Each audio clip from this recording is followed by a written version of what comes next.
Hello friends, good morning. हम amino acids, nucleic acids पढ़ रहे थे। अब उसकी एक पार्ट रह गया था अपना, पॉलीपेप्टाइड की संरचना। आज हम उसको डिस्कस करेंगे। Structure of polypeptide. पॉलीपेप्टाइड की संरचना का निर्धारण दो कारकों के आधार पर किया जाता है।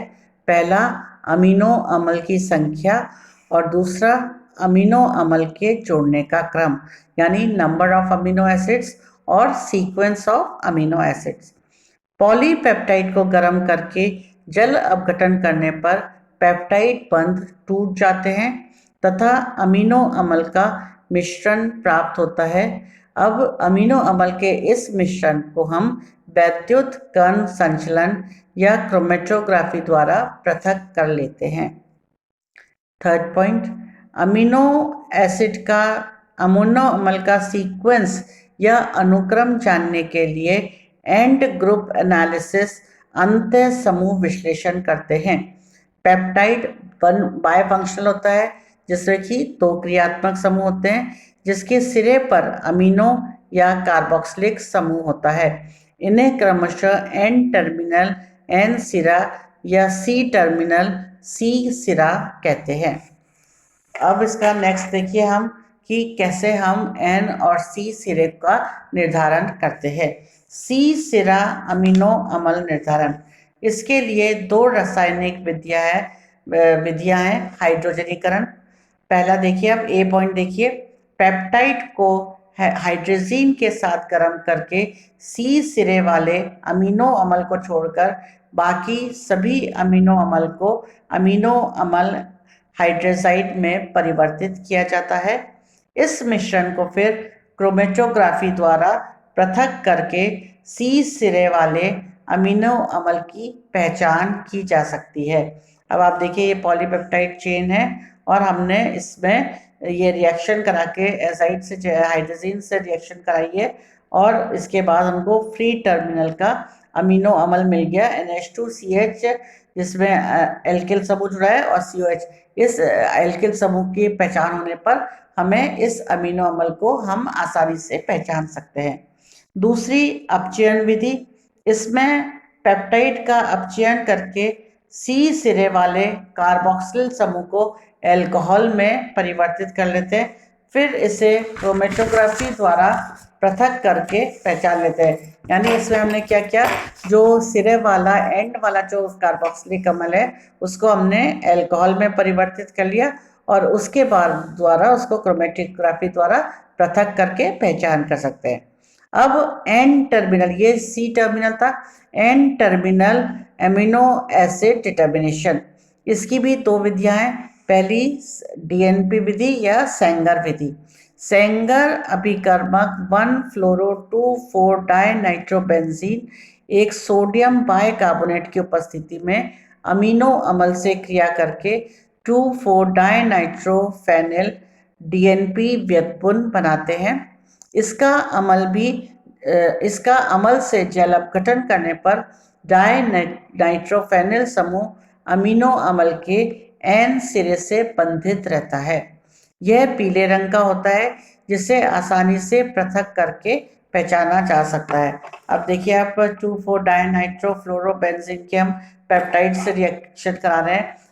एक्वस सोडियम हाइड्रोकार्बोनेट भी लेंगे और लास्ट में आपको फिर एन सिरे का पता चल जाएगा। DNP बनता है, DNP से हम पहचान जाते हैं। दूसरी विधि है दूसरी विधि जो है वो है एडमांस मेथड। ये अधिक उपयोगी है।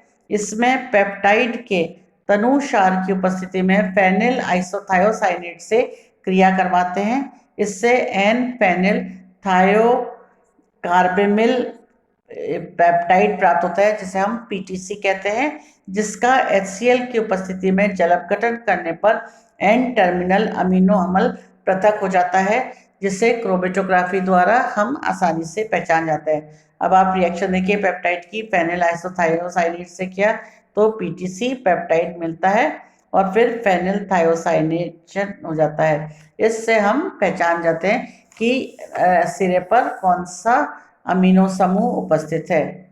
अब हम पढ़ेंगे solid phase peptide synthesis, Merrifield synthesis of polypeptide. RB Merrifield ने 1964 में ठोस प्रवस्था पेप्टाइड संश्लेषण प्रस्तुत किया। इसके द्वारा 124 अमीनो अम्ल को संघनित करके राइबोन्यूक्लियोस संश्लेषित किया। इस विधि के अनुसार, मैरीफील्ड संश्लेषण के अनुसार पेप्टाइड संश्लेषण अघुलनशील ठोस स्तर पर की गई। इसके लिए क्लोरोमेथिलीकृत पॉलीस्टाइरीन बहुलक लिया। जब आप देखिए, मैंने पॉलीमर CH2Cl लिखा है यहाँ। यह अभिक्रिया निम्न पदों में संपन्न होती है। प्रथम पद में अमीनो अम्ल को बीओसी क्या हो गया आपका, तृतीयक ब्यूटॉक्सी कार्बोनिल क्लोराइड द्वारा रक्षित करते हैं। फिर इसे बहुलक से जोड़ेंगे तो एस्टर लिंकेज प्राप्त होगा। अब आप रिएक्शन में देखिए, ये आपका एस्टर लिंकेज विद पॉलीमर प्राप्त होता है। द्वितीय पद में रक्षित समूह को ट्राइफ्लोरोएस्टिक अम्ल से हटाकर पॉलीमर बंधीय अमीनो अम्ल प्राप्त करते हैं। तो ये आपका आप रिएक्शन देखिए, BOCNH CHR CO polymer CF3COOH यानी ट्राइफ्लोरोएस्टिक अम्ल की उससे करके हम पॉलीमर बंधीय अमीनो अम्ल बनाते हैं। अब तीसरे पद में इसके बाद दूसरे BOC रक्षित अमीनो अम्ल को पॉलीमर बंधीय अमीनो अम्ल से क्रिया करवाते हैं और इस समय डायसाइक्लोहेक्सिल कार्बोमाइन का हम इसमें बीच में उत्प्रेरक की तरह इस्तेमाल करेंगे DCC का। तो हमें लास्ट में रक्षित डायपेप्टाइड मिलता है। और लास्ट वाला जो है हमारा फोर्थ स्टेप जो है, रक्षित समूह को स्टेप 2 से हटा दिया जाता है, की तरह हटा देते हैं और हमें पॉलीमर बंधीय डायपेप्टाइड बनता है। इस प्रकार स्टेप 3 और 4 यानी पद 3 और 4 को हम दोहराते रहते हैं तथा इसमें विभिन्न अमीनो अम्ल जो है वो जोड़ते चले जाते हैं और लास्ट में 5th में अंत में हाइड्रोजन फ्लोराइड से क्रिया करवा के पॉलीपेप्टाइड बहुलक को पृथक कर लिया जाता है। अब आप रिएक्शन देखिए किस प्रकार हमने ये इसको हाइड्रोजन फ्लोराइड से क्रिया कराई है, HF से क्रिया कराई है, तो हमें पॉलीमर प्राप्त होता है, बहुलक प्राप्त होता है। अब इसका महत्व क्या है, एक तो हम इसे अधिक मात्रा में बना सकते हैं और इसको संश्लेषण में समय भी कम लगता है। इस प्रकार बेटा हमने प्रोटीन और न्यूक्लिक अम्ल के इम्पॉर्टेंट क्वेश्चंस भी बताया आपको मैंने, बीच बीच में कौन से मुख्य इम्पॉर्टेंट चीज़ें थी वो बताई। अब आप नेक्स्ट पे अपन इसको क्वेश्चंस जो है वो डिस्कस करेंगे। धन्यवाद।